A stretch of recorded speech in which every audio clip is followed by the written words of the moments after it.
Roch Kaboré est le président du Burkina Faso. Il a été investi le 29 décembre dernier et vient de passer la barre des 100 jours à la tête de cet État de l'Afrique de l'Ouest. Nous le rencontrons à l'occasion de sa première visite à Paris. Monsieur le Président, bonjour et bienvenue sur l'antenne d'Euronews. À peine 2 semaines après votre investiture, fin décembre, le Burkina Faso était touché à son tour par le terrorisme. Le 15 janvier, les djihadistes appartenant au groupe Al-Qaïda au Maghreb islamique frappaient le cœur de Ouagadougou, tuant 30 personnes. Monsieur le Président, le pays se relève-t-il facilement de cette attaque? Grâce à toute la solidarité que nous avons eue des pays amis, voisins, le Burkina Faso s'est vite relevé. Nous avons décidé de ne pas plier l'échine devant un tel événement parce que nous pensons qu'il est important que nous sachions désormais que nous devons vivre avec cette contrainte-là et que nous devons prendre toutes les dispositions pour faire en sorte de barrer la route au terrorisme dans notre pays. Cette attaque a-t-elle changé quelque chose dans la société burkinabé? Forcément, ça a changé quelque chose en termes de comportement des citoyens. Beaucoup plus de vigilance, beaucoup plus d'attention, beaucoup plus également de forces de sécurité sur les points vitaux de notre pays pour assurer la quiétude des citoyens. Quels sont les moyens dont dispose aujourd'hui le Burkina pour lutter notamment contre la porosité des frontières et l'entrée de djihadistes en provenance du Mali, par exemple? Les moyens dont nous disposons aujourd'hui, c'est la collaboration entre les forces de sécurité et de défense du Mali et du Burkina Faso. Nous avons décidé, évidemment, de faire des patrouilles mixtes, mais vous savez, c'est sur 1000 km. Et je crois qu'avec la France, il y a des dispositifs qui seront pris justement pour pouvoir faire en sorte pour que nous puissions assurer la sécurité des frontières et des différents pays de l'Afrique de l'Ouest. La France a annoncé le déploiement de gendarmes sur le sol du Burkina sans en avertir les autorités, vous en l'occurrence, Monsieur le Président. Vous avez d'ailleurs fait part de votre mécontentement aux autorités françaises, juste après l'annonce du ministre de l'Intérieur. Quel est votre regard sur le rôle et l'engagement des forces françaises à l'intérieur des frontières burkinabées et en Afrique de l'Ouest? D'abord, je voudrais lever l'équivoque. Nous avons clarifié cette question avec M. Cazeneuve que nous avons rencontré. Et nous n'avons pas manqué, encore une fois, de faire part de notre mécontentement. Évidemment, nous considérons que ces forces françaises qui ont certainement beaucoup plus d'expérience dans ce combat, dans cette lutte contre le terrorisme, peuvent aider, dans un premier temps, nos armées à mieux se structurer, à mieux s'organiser pour faire face à cela. Parce qu'à terme, il faudra bien sûr que nous puissions assumer nous-mêmes notre propre sécurité et ne pas compter notamment sur des forces françaises pour le faire. Nous allons rester sur la scène internationale. Est-ce que vous êtes, Monsieur le Président, attentif à la crise que traverse l'Europe et à la vague de migration qui semble fragiliser les bases mêmes de la construction européenne? Est-ce que vous avez un œil critique sur Bruxelles?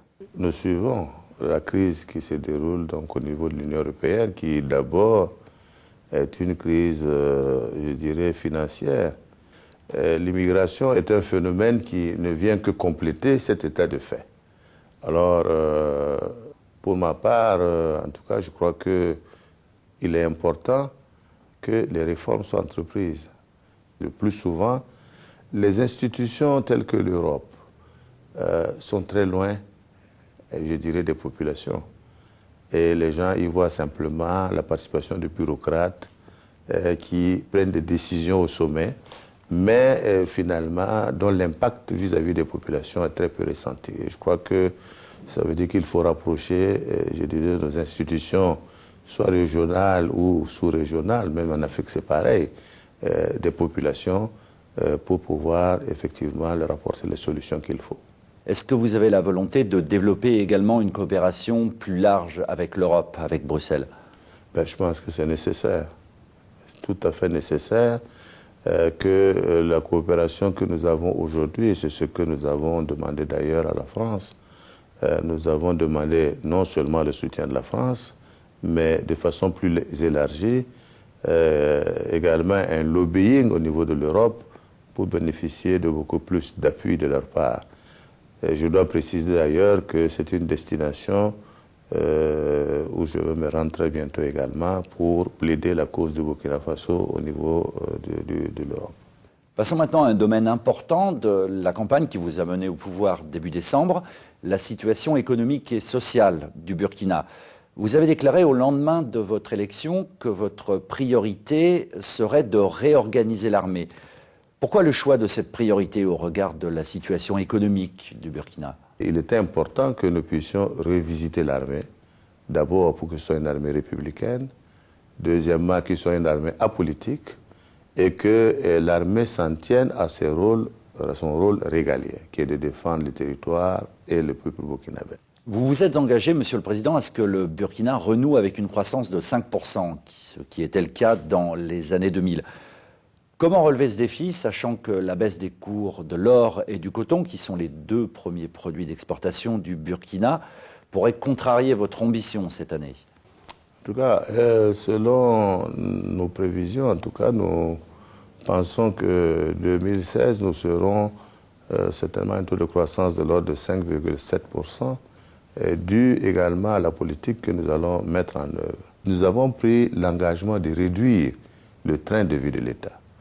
Et je voudrais en plus noter que pour nous, l'accent doit être mis non seulement sur la formation, mais également sur l'agriculture et l'élevage, parce que nous pensons que dans ces secteurs-là, il y a encore de la place pour créer des petites et moyennes entreprises qui vont ajouter une chaîne de valeur aux productions du Burkina Faso. Venons-en maintenant aux relations que le Burkina Faso entretient avec ses voisins, notamment la Côte d'Ivoire, des relations empoisonnées par les cas de Blaise Compaoré et Guillaume Soro. Vous avez déclaré récemment lors d'une conférence de presse que vous ne fermiez pas la porte à la diplomatie.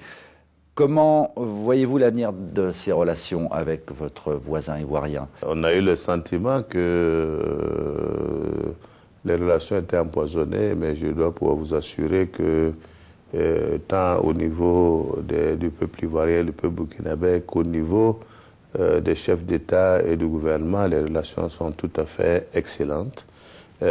Simplement, nous avons décidé qu'il fallait peut-être se mettre un peu au-dessus de l'ensemble des procédures judiciaires qui sont en cours. Alors je vais finir avec une dernière question qui va vous projeter quelques années en arrière. Quel souvenir gardez-vous de vos études d'économie et de gestion en France? Ça a été l'occasion d'avoir beaucoup d'amitié, aussi bien avec des Africains que des Français avec lesquels nous avons fait les études ensemble. Et je crois que c'est les meilleurs souvenirs qu'on a de la vie. C'est les périodes où on a étudié et c'était très bien. Monsieur le Président, c'était un plaisir d'échanger avec vous. Je vous remercie pour cet entretien. Merci beaucoup.